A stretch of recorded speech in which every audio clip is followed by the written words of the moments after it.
This is Kris Boesch, the CEO of Choose People and the author of Culture Works, How to Create Happiness in the Workplace.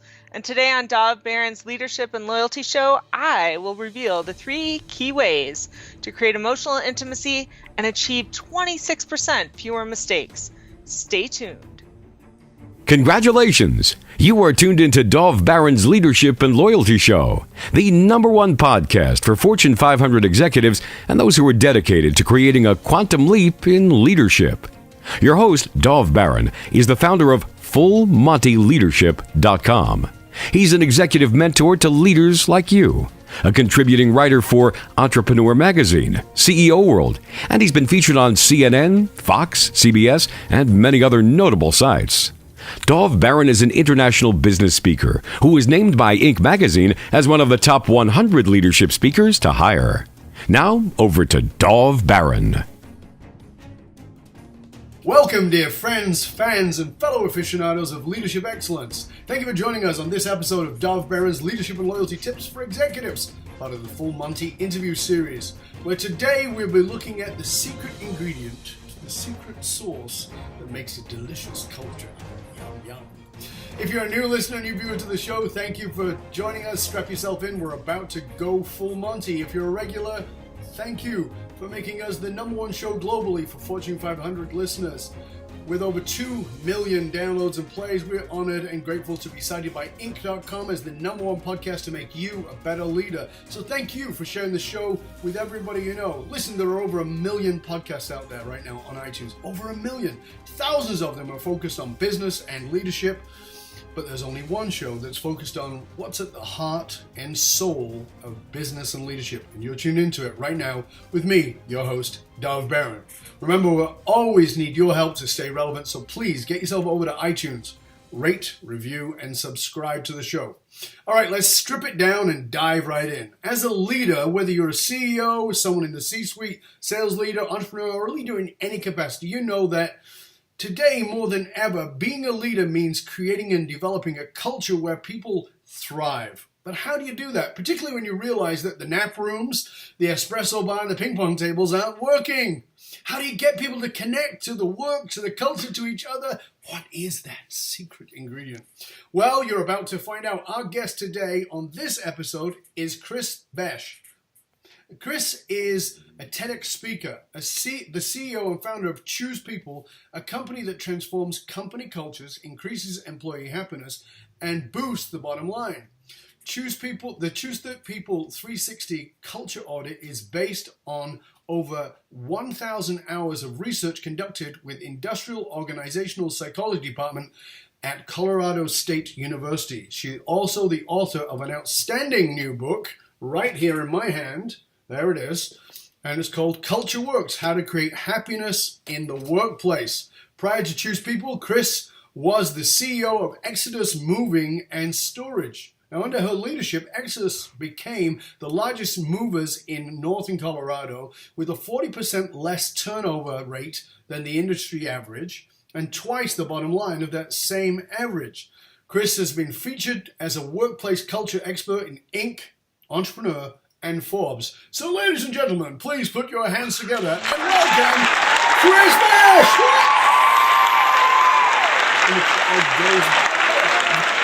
Welcome, Kris. Thank you so much for having me, Dov. It's a pleasure. It's good to have you on the show. It's good to be here. So let's dive in here. Yeah. I want to ask you this.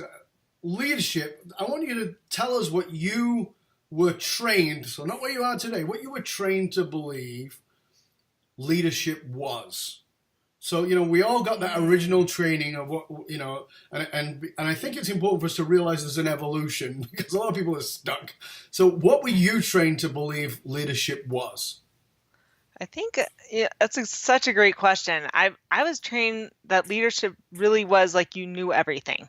Yeah. I think that's what I was really taught. It wasn't necessarily about supporting and guiding people, right? It really was like you're supposed to know how to do everything, and then you tell everyone how to do everything, and then they go do it, right? Absolutely. So thank goodness, which is crazy, but that really was my training. That was and I would say even more than my training, just my understanding. Sure. Right. So yeah. And of course, there's no pressure with that definition. Oh my goodness. No wonder people struggle with the whole like fraud complex. It's like, I don't know everything. It's like, of course you Exactly. don't. No wonder people Yeah. were dropping dead as leaders at 45.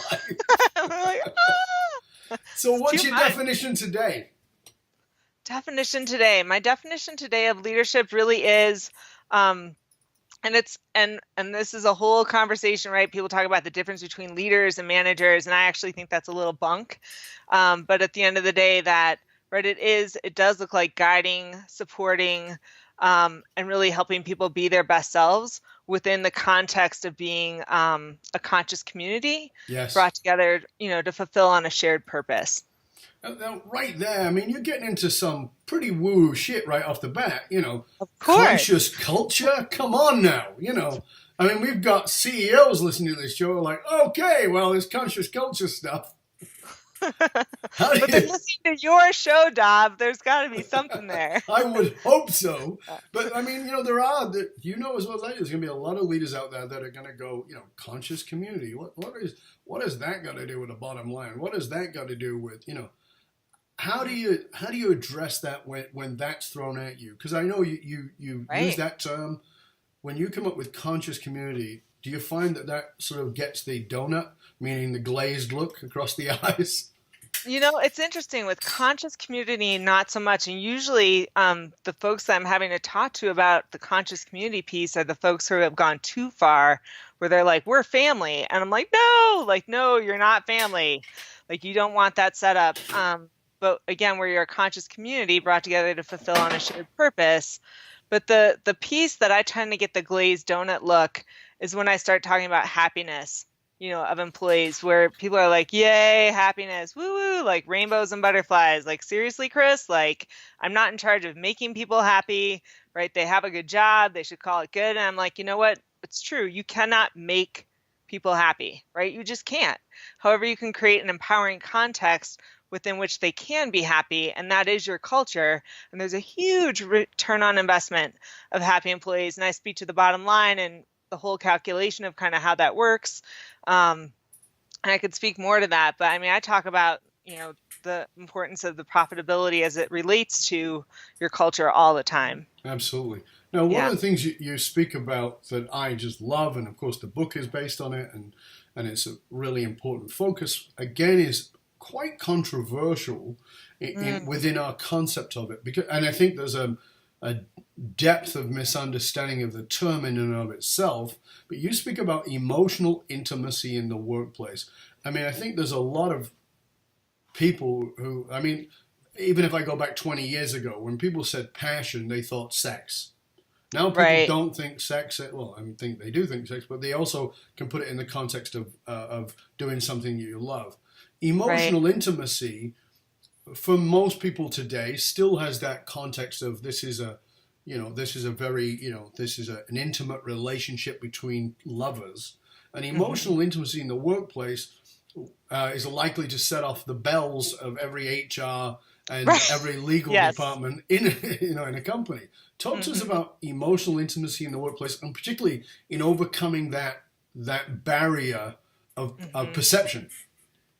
Well, so I think there is something to note, like, again, it tends to usually be in a sexual context. Mm-hmm. And I always like to pause for a second and say, okay, so look at the sexual context, right? And look at emotional intimacy. It's the difference between, literally just having sex or, making love with someone. That's where Mm-hmm. you've got that emotional intimacy.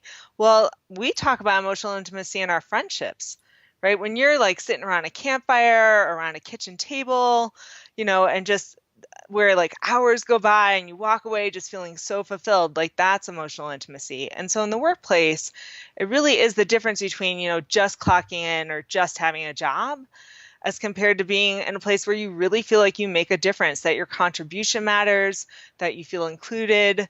That's where that emotional intimacy piece comes in. I always, it's like that social super glue where it really does help, retain as well as recruit top talent. Yeah, I like that term, social superglue. But how do you get people, even leaders, over that bias? you know, That I talk again, about the around, return on investment. So there's two pieces that I always speak to. So as a leader, again, when you're thinking, gosh, Kris, that's all I can do just to keep the wheels on the bus. Like seriously, like you want me to talk about this context and culture and like it's really intangible and like how do I shift that? And again, it's when you think about culture, it's the air that your team breathes yeah, while running your marathon. yeah, And so it's one of those things you can have figured out the whole marathon and each mileage marker and the whole 9 yards. And if people can't breathe, like good luck with that. right. So and then again, the financial piece, and I know Dov, I'm speaking to the choir, like I know you know this, but sometimes it's really helpful to put it in really concrete financial terms. Like if you have, let's say you have a $40,000 a year annual salaried employee, and that employee is unhappy, they will cost you an additional $39,000 a year. And that's So, conservative. so let's just go to that because I want to. That is fabulous for people to know. So you're paying this person $40K a year, and the person is miserable at work.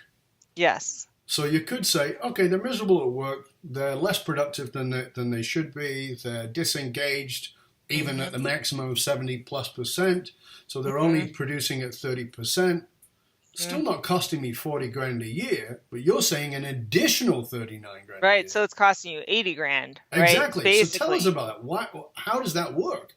Yeah. That's So important for people to grasp.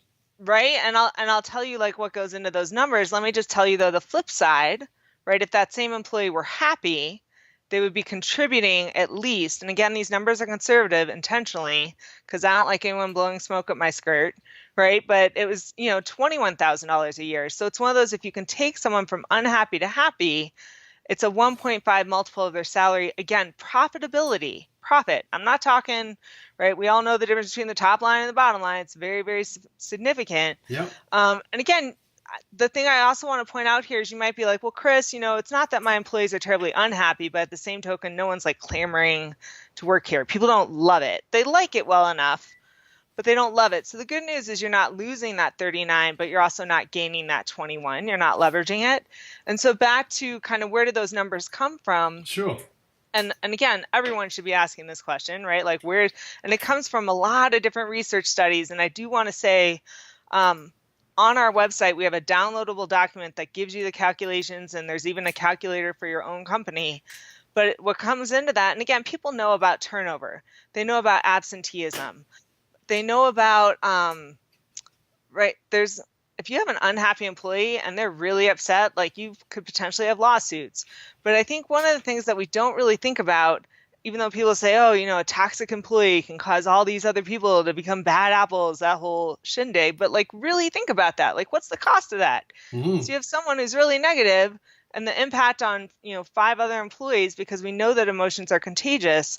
But, Dov, the number that's most interesting in the research for me that I didn't know before, really digging into it is that employees who are unhappy make 26% more mistakes than those who are happy. 26%, like that's right. And I don't think it's because they're out to sabotage your company, but because simply they care less, right? They don't focus on the details. There's just not as much effort there. Yeah, that is quite the wake up call. Yeah. 26%. 26%. Like, think about the last mistake in your company. And not that like every mistake is done by someone who's unhappy. Like, I just want to be cautious there. No. But it's enormous. And the other piece, Dov, that I always speak to is the emotional return on investment, right? So you're a leader. Literally, what is your own experience when you walk through the front doors of your company? Are you excited to be there? Do you see smiles? Is there sparking energy? Is it thriving? Are you excited to be there? And that's just your own emotional return on investment. Like when you think about all the people that you impact in your company, like when they go home, like if they feel good about coming to work, they'll be better parents, better spouses, better citizens. I mean, that's a huge impact on your community. But I think there's also a level of maybe willful ignorance, meaning, the leader walks in, they're in that mindset of, got to get stuff done. This is my agenda today. This is my calendar. These are my to-do list. And barely even look at their people, let alone engage them, they certainly don't notice whether people are sparking or not sparking. They don't really. I mean, we worked with a team years ago, and one of the, we were able to find out that one of the guys, he had never said good morning to his assistant in 15 years. Dov, that's horrible. Oh, absolutely. It changed, Oh thank my goodness. gosh. But he'd Wow. never even said good morning. And after we'd been in and done the work with them, they were a global team. And after we'd been in and done the work with them, the CEO, who I was also working with privately one-on-one, he said to me, we had the company get together, and this assistant came up to him and said, I don't know what you did to Andrew, that was his name, but he actually not only said good morning, he brought me coffee. And she goes, I didn't know what he'd do. It's like, has he had brain surgery? What's happened? So, I mean, so she's like, you're the best. Exactly. So, I think, great. and I don't think, and I got to know that guy because I worked with him Right. for a week. We were in a retreat in France with him. And yeah, he was a grumpy bugger, but he wasn't a mean guy. Right. He wasn't mean. He just was this, he was old school and he was very focused and he was like it was about getting stuff done. And as a result, he had that mentality, which is part of that old world leadership idea, which is I'm not supposed to be friends or friendly. I'm supposed to be a boss. And again, we're back to this cultural bias of, what are you talking about intimacy? What are you talking about friendship? I'm here to be the boss. I'm here to get stuff done. So I think that, when you are talking to even Gen Xers or certainly millennials, you're going to get a round of applause. You're going to get a lot more openness. You're going to get a lot more of, oh, thank God somebody's saying this. But with boomers, and it's not true. All generalizations are a lie. But with boomers, the conditioning, with the social conditioning of what, like you talked about at the beginning, about what it means to be a leader, often says, I ain't going there. So not only are they not going there, but they don't even notice. This is the backlash. They don't even notice. There's a piece, though, and I do want to say, I think boomers get a bad rap. I think actually every generation gets a bad rap. Quite honestly, I think they all. Yeah, of course they do. Right, there's that piece of like people are people, and what does it look like? And not to say that generations don't make a difference, they do, but rather than looking at what makes us different, what's our common ground and focusing on it. But boomers, the other thing, that because there was the whole 60s movement, right? There's an idealism there. Absolutely. Right. There is a desire. There is, a lot of boomers, when they got into business and started their businesses, there was an idealism and a hope and a desire to impact the world and make a difference. And so I think really tapping into that and letting them know, like, there's actually safety in connecting with your people and sharing your humanity. And Dov, I know you speak about vulnerability and that it takes tremendous courage, and it's within that relatability with your people that they connect with you. And when they connect with you, that's where that loyalty comes out. And what I love about your example with, he brought me coffee, is it doesn't take much. No. Right? Like, I think sometimes leaders get intimidated because there's that sense of like, oh my gosh, I don't have enough time to do this touchy-feely stuff. And it's like, well, what if I told you it wasn't about like spending a whole bunch more time, right? Or if I was to say, the 3 minutes that you would spend would come back to you, 20-fold. Yeah. So there's just, it's interesting, Dov. I do get pushback and with good reason on the happiness piece, right? Because again, people are like, do they really need to be happy? And I'm like, well, no one needs to be happy, but wouldn't you love to create that environment? And if I told you that, again, you're not responsible for making people happy. So that's and again, really the word I love more is joy. But people, right, happiness is more commonly spoken of. And then again, that emotional intimacy is that much deeper. That's kind of once you've got the foundational healthy workplace culture, that emotional intimacy is what pops it up to have it be extraordinary. Yeah, I think that I've said this, and I think I have a meme out there around this, which is that in the old school way of thinking, we were trained to believe that leaders create results. But what I've often said is that leaders are actually about creating the environment and the culture where people Yeah. can create the results. And how do they do that? In exactly the ways you're talking about, with that workplace intimacy, with that connection, with that vulnerability, with that willingness to go full Monty and reveal yourself. Yeah. People, it's very difficult for leaders to grasp until they do it. It's kind of a nebulous idea, and even when you throw the numbers like 24% or up 30% or 1.5 as I talk about, or 2 point whatever it Right. is, until they do it, they go, wow. Yeah. Because, Yeah. and And I again, didn't like I even said, have it's to social spend it. conditioning. Yeah. And I didn't even have to spend a dime. Yeah, exactly, and that's the cool thing, right? Yeah, you Right. didn't have to buy ping pong tables and an espresso machine. Or I had one company that was looking at putting a tornado slide in. I was like, oh my gosh, you guys, like, he's like, I'm doing everything I know to do, and best intentions, really best intentions. I was like, back the bus up. So So, let's go to the other side of this, because the argument could be given that mm-hmm, through this emotional intimacy, through this level of openness, mm-hmm, there's also likely to be a blurring of the lines, and with the blurring of the lines often comes gossip. See, so mm, now if we're not, if we're not gonna be, well, this is my boss, and we can't, we can't talk about these things, or this is a coworker, and there's certain things that are off. We can't talk about personal stuff. We got to keep that off. Now we've created this emotional intimacy. Now we've created this more willingness to talk. That the argument could be that sets up a framework for gossip. And I know you've got a lot to say about gossip. I So have a lot to say about gossip.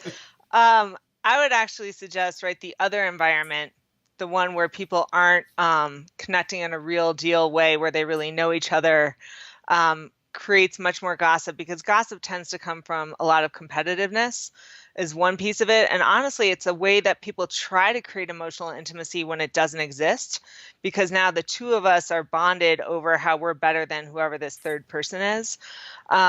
Versus if there's real emotional intimacy, you don't have to have that in play. And the piece with gossip is that, more than anything, usually it's triangulation, right? So instead of me talking to you directly about a concern that I have or a frustration that I have, I'm talking to someone else, I'm venting, I'm yeah, getting it off my chest. Versus in an environment where, again, you're really being intentional about your workplace culture. You're creating it where it's kind, candid, and constructive communication, so that if you come to me to talk about someone else, I'm not going to shut you down and be like, you're a jerk, you're trying to gossip. Like, it doesn't look like that, but it does look like, hey, like you really should be talking to Mary directly instead. And if you want to talk about how to talk with her, like, and think that through, like, happy to do that. But like, I'm not really comfortable having this conversation about her unless you're going to go talk to her directly, because she's the only one that can actually shift anything, where you guys can either, repair the relationship, address the issue at hand, whatever it is, and where people are truly a stand for one another's success, and wouldn't let, someone's credibility get torn down by not telling them anything directly. Like, you see that happen all the time, where people are frustrated because their coworker doesn't arrive on time, isn't following through, isn't meeting expectations, and yet everyone else is talking about it, but no one's actually spoken directly to that individual. And it shouldn't, well, it is the manager's quote unquote place in a really healthy workplace culture. Like, everyone is right in there being like, dude, like, you got to get this stuff in on time. You're driving us all crazy. Like, what support do you need? Like, let's make this happen. Rather than kind of walking on eggshells and padding stuff in a way where no one really is saying anything of consequence to one another. but like I said in the intro, you started out with this moving company. You did amazing things with it. How did all this come out of that, or was this something you were doing inside of that? I mean, what I'm asking is, what was the catalyst for this understanding, which is quite different than what most people would expect? That's the question. There's a few pieces that are a catalyst. Simply, right, I have to acknowledge, right, the role that their childhood plays in who they are in the world. And, because of mine, I one of the ninja skills that I have is I can read what's not being said. and then create a safe place to say it. And so there's a lot of learning that comes with that when you're actually fully listening to what's being said and what's not being said.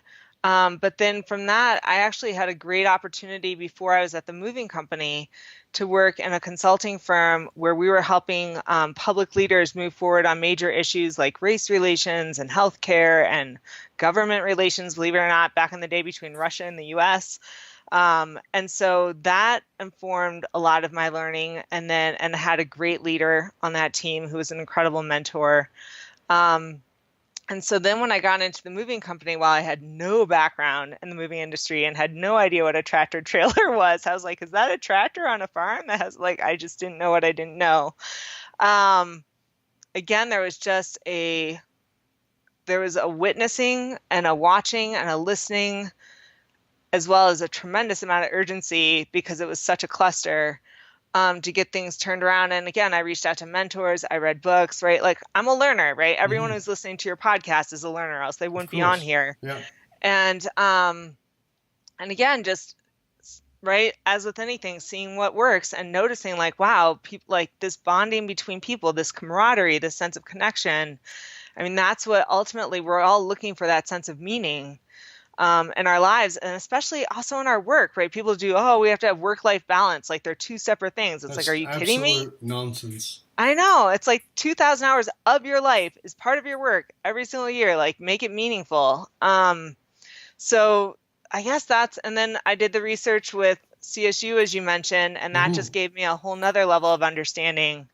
Well, how did that come about? How did you end up doing that research? Because that's, your background in a moving company, it seems wow, I'm looking for the connective tissue here. It seems bizarre.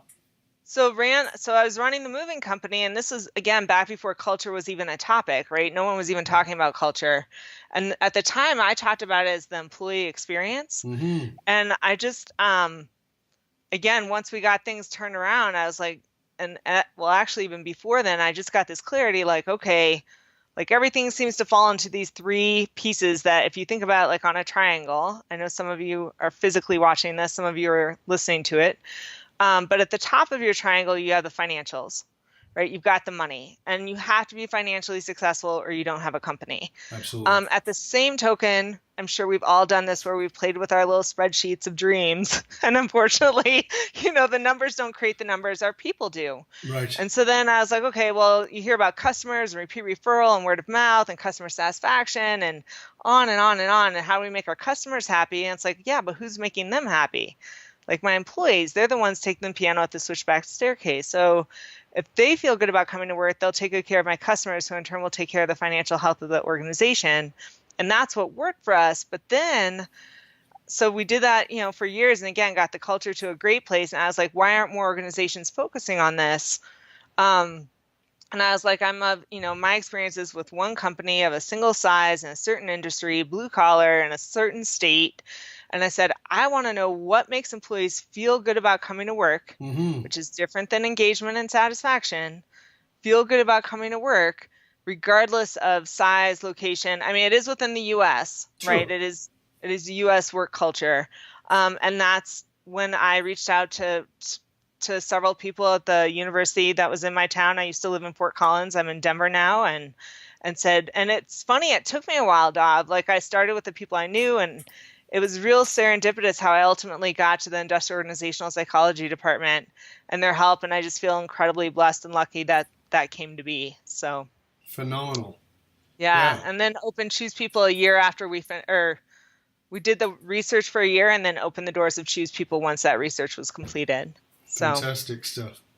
Yeah. One of the things you speak about from a leadership position, and I think you used the term cleaning up the mess. From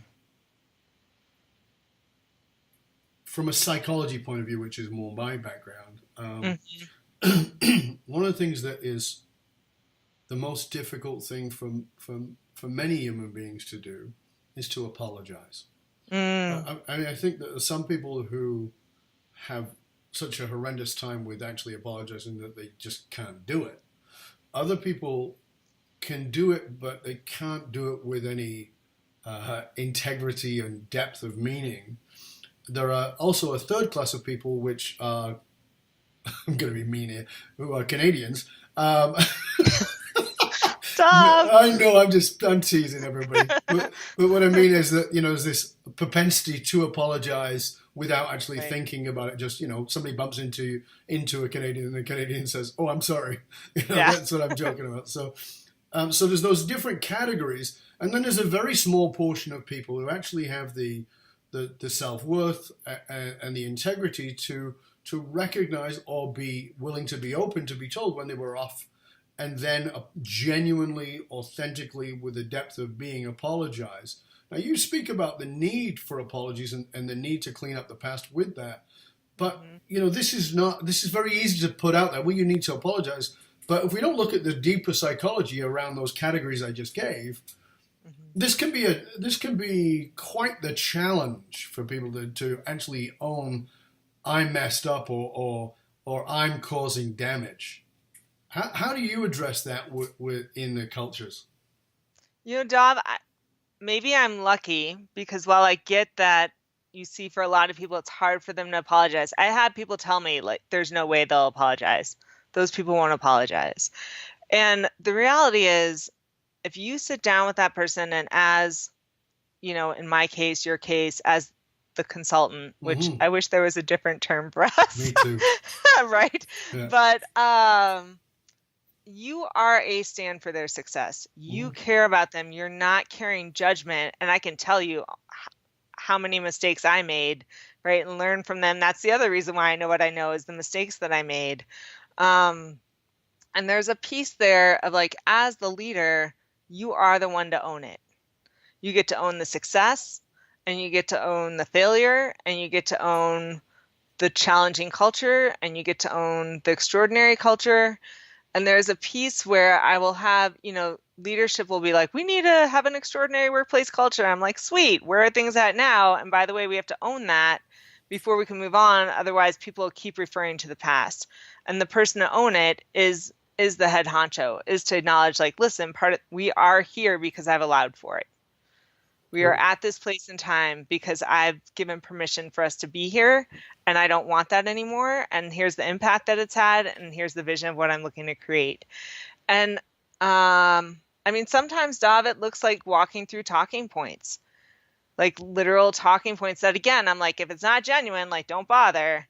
But if you can sincerely own, like, and you're human, like, of course, like, you didn't know about culture stuff before. So of course, like, that's fine, but it's your commitment to what it is that you're wanting to create, and the fact that you're coming with that vulnerability that your people will absolutely rise to meet you and help with the effort. But if you just come in and say, we're great and we're going to be greater, when the truth of the matter is, right, like, there's toxicity going on, like, no one, it's not believable. But people are generally speaking not putting their hand up and saying it's toxic. The leader's not doing that because there's, of course, right there's an indictment of my own guilt in creating that toxicity. And there's very often the team members, the leadership team, or even employees are not going to put their hand up, because if I put my hand up, well, it could be the end of my job, because the person who's toxic might be the leader. And so that leader signs my check, and, so I'm going to shut up. So this is, I think it's part of the, I wrote a piece very recently on battered worker syndrome instead of battered wife syndrome, which is there just doesn't seem to be another option. So I'm going to just shut up and say, well, it's fine. So there's, as you and I talked about when we were off air, there's a lot of people living in Egypt swimming in denial, as opposed to telling that truth. And this, I said, it takes enormous amounts of courage to say, if I say this, my job is on the line, and I've got a mortgage, and I've got 2 kids, and I've got a car on a lease, and I've got my mother-in-law coming to stay with me on the weekends, and and I've got medical bills, and I'm not going to put that in jeopardy. And the leader very oftentimes is doesn't have enough self-awareness or self-knowledge to even step into that. So there's a bigger piece here that I really want to have people address and for us to look at for them. Well, but part of the reason they don't have that self-knowledge is that no one's telling them anything, This is the right? Like, double-edged sword, right? Nobody's telling them, so they don't have the right. self-knowledge. They don't have the self-knowledge because everybody's afraid to tell them. hmm So there's two sides to that coin, right? So on the leadership side, right, there is that piece of, everyone, so many leaders will be like, I'm the last one to know. No one ever tells me anything. And so I always say I have an open door, but no one ever, comes through, like no one ever comes through. Well, so first go out to your people, right? Instead of expecting them to come to you when there is that power differential, right? Seek them out. And it really can be as simple as, what's one thing that would significantly improve your workplace experience here, right? And start there.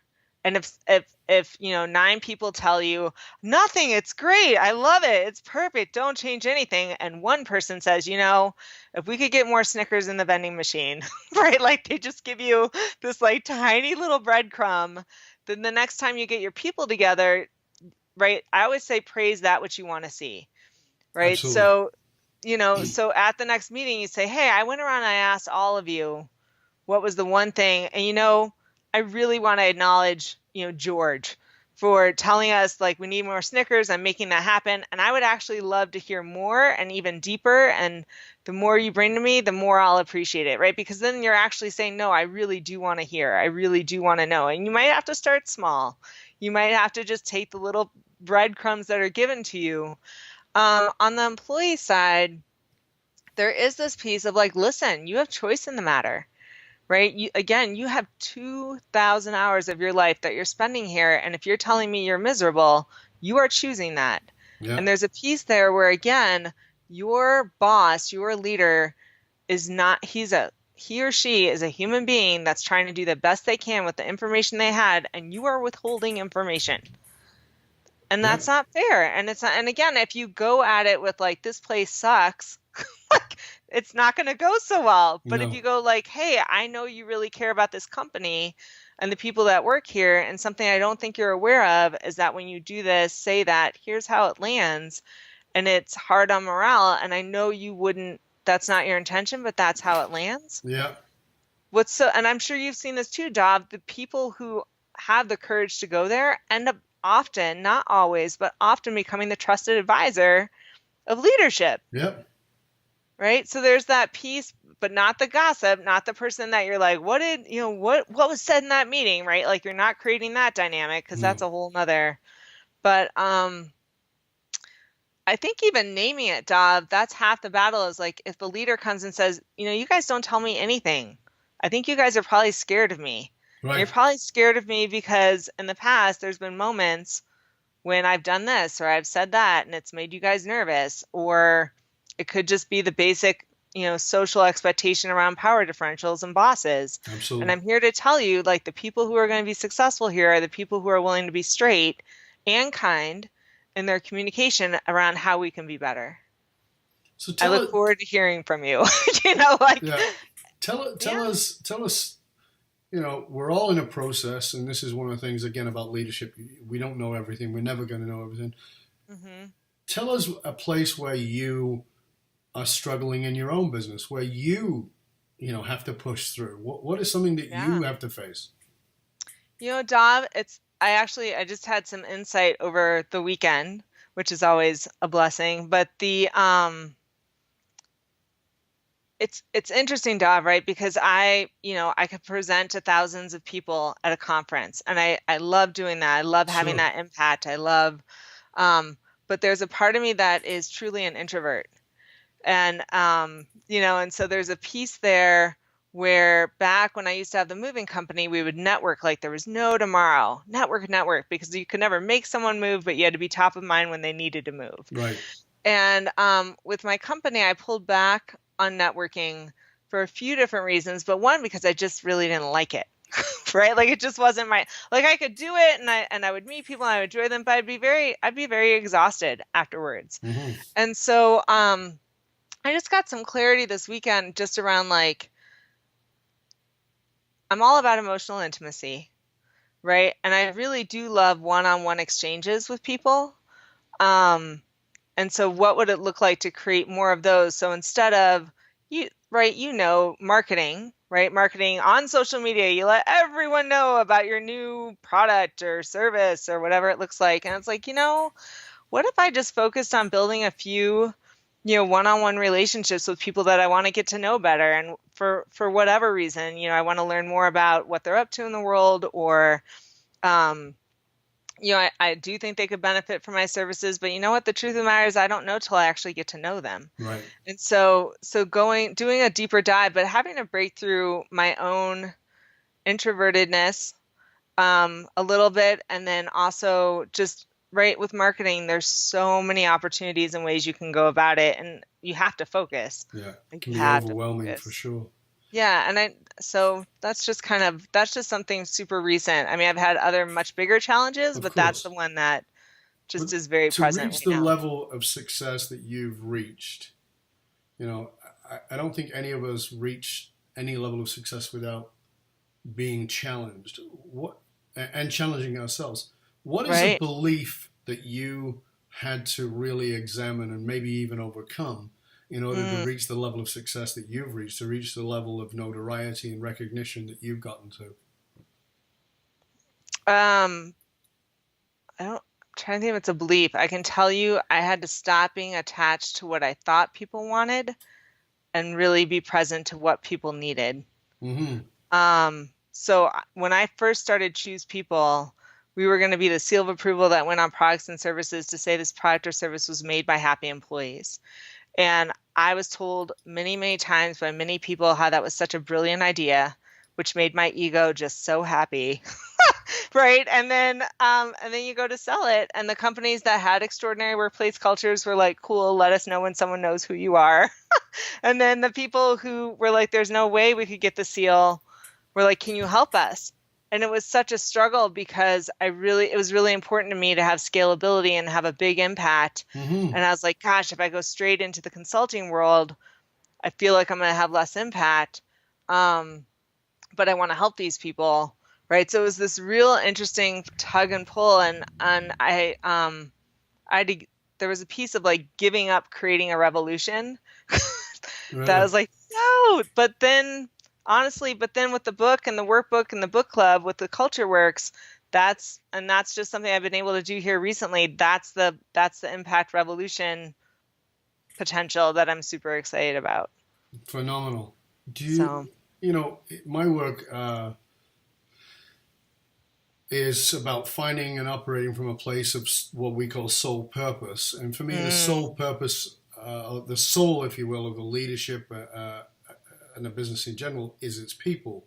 And, mm, and, and they're the commitment to self-discovery and what drives them at a deep conscious and unconscious level. And then, we talk about reconciling the disenfranchised, compartmentalized these parts of themselves.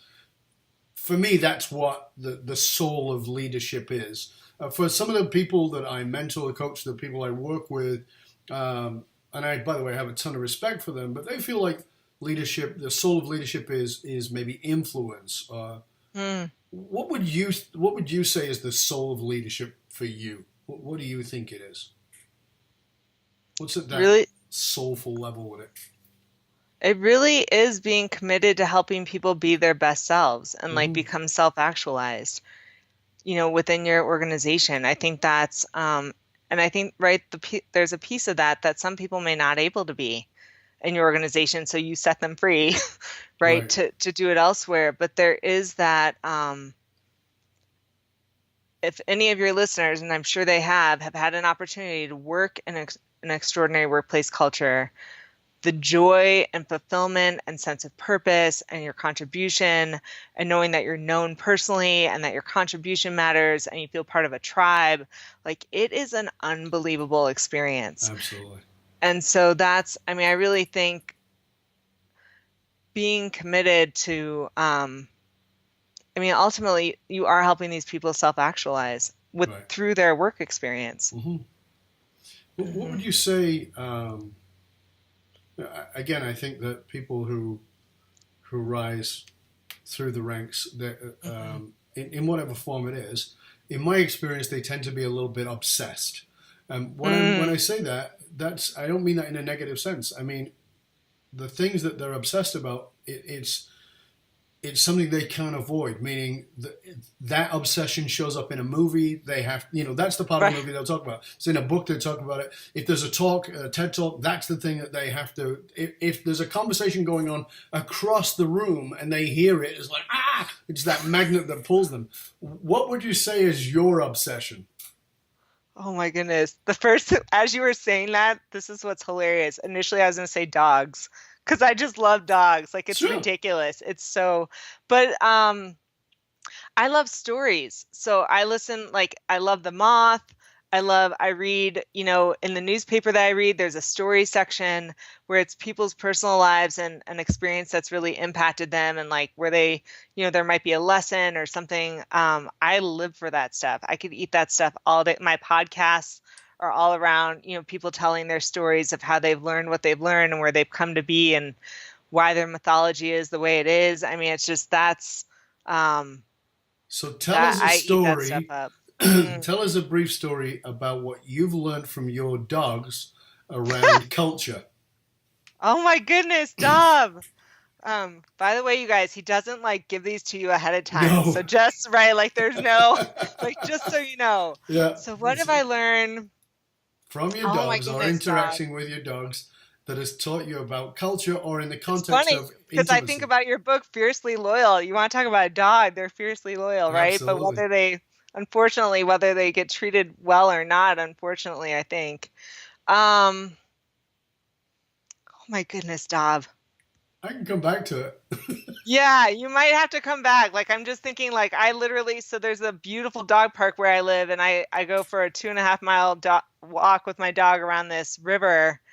And I gain a lot every single day, but as far as so she gets me out into nature every single day, which is beautiful, but I don't know. I'll have to come back. I apologize. So I'm going to seed it for you. Oh, is that all right? God love you. Okay. I'm like, what you got for me, Dom? So I'm going to seed it for you. And the seed of it is with your, if you come home from work and you've had a crap day. Oh, thank you. That's right. How does that impact your relationship with your dog? And Dov, thank you. Dov's like, that actually was a softball because I do talk about this. I do talk about, right? If it's one thing to not feel good about coming to work one day.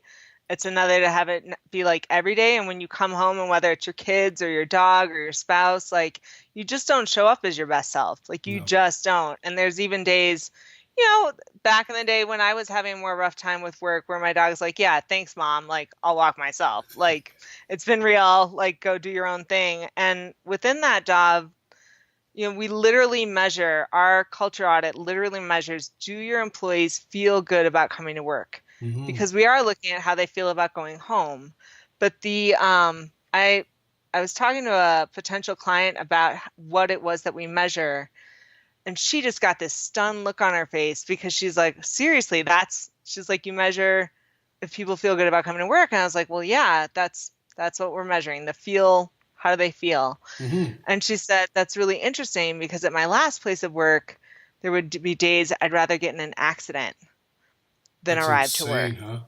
It is insane. It's just and it's one of those no, and any leader that's out there would be horrified if they thought that one of their employees was like, yeah, I'd rather just call it good than arrive to work. Like, that, it's just, that's horrible. So yeah. Crazy. I mean, it's just you are definitely in the wrong job if that's the case.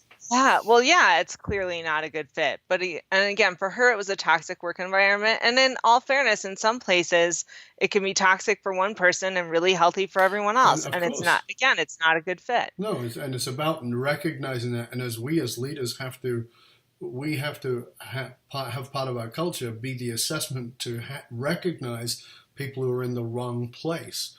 And that's what I loved about Tony Hsieh's work. It's like, if somebody's not right, it doesn't mean that they're not right. It means they're not right for here. Move along. Find a place where you're in bliss. Because as you said, you're going to be far more productive in that place. What would you say is the number one most practical thing in what you've been sharing here for the CEO or the C-suite or even the high-level entrepreneur person? What's the most practical thing they can get from what you've shared, Kris?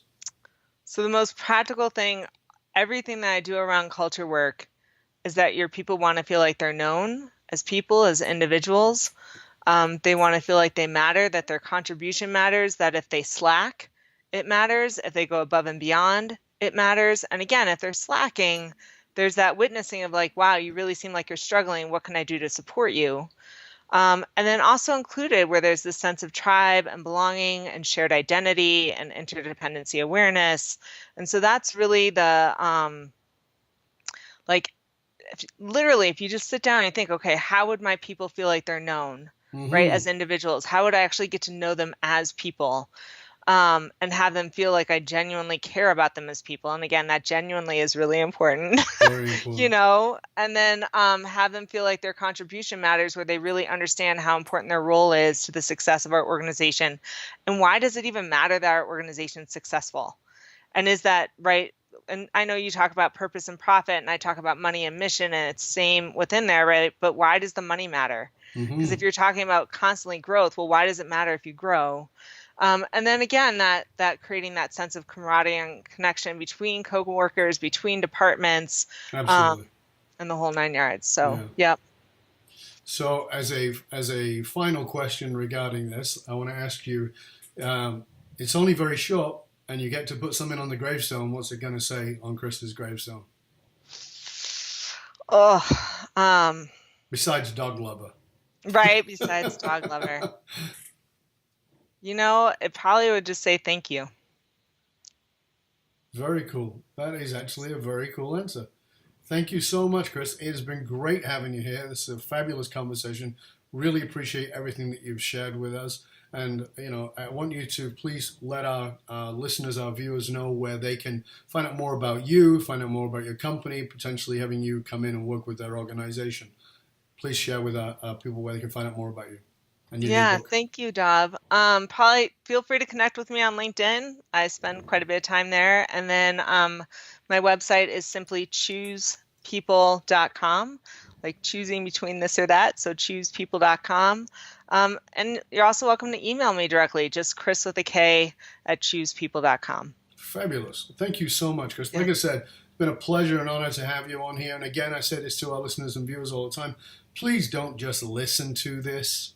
I know that podcasts often play in the background and we don't pay enough attention to them, but I really want to recommend that you go back, you listen again, take some notes, and really challenge yourself to saying, how can we in our organization, how can I as the leader create a deeper level of intimacy that will bond us as in the workforce? I think it's vitally important. So please do that. And remember, the research consistently shows that one of the biggest challenges facing even the most successful companies can be somewhat counterintuitive, in that the fastest growing companies often hit the point where they realize they're spending an absolute fortune attracting, training, and developing talent, but they're also losing them at an alarming rate. And, you know, I spoke about in the beginning how Kris has changed that inside of our organization. So if you're sick of investing in training and developing your talent only to have them leave before you've got your ROI, then come and talk to us at fullmontyleadership.com, where we provide you with the essential leadership skills to rekindle and amplify the hidden loyalty assets inside of your organization through digging deep into the purpose of who you are and what your organization is about. And this can dramatically shift your turnover rate by as much as 80% in as little as 120 days. So please reach out to us at fullmontyleadership.com, where we provide you the concrete soft skills to get you and your organization to the top and keep you there. Why? Because you can't outsource authenticity. Always remember that you can stop by matrix.fullmontyleadership.com. That's matrix like the movie.fullmontyleadership.com and get my Authentic Leadership Matrix self-assessment tool. You can get that. It's valued at $197 and it's free for you tuning in today. Matrix.fullmontyleadership.com. And again, I want to challenge you to go back and look at Kris's site, choosepeople.com. Till next time, this is Dov Baron saying, stay curious, my friend. Stay curious about how you can create a deeper level of intimacy that will create a deeper level of engagement and make those numbers really shift by opening up and connecting deeper. Till next time, this is Dov Baron, and I'm out.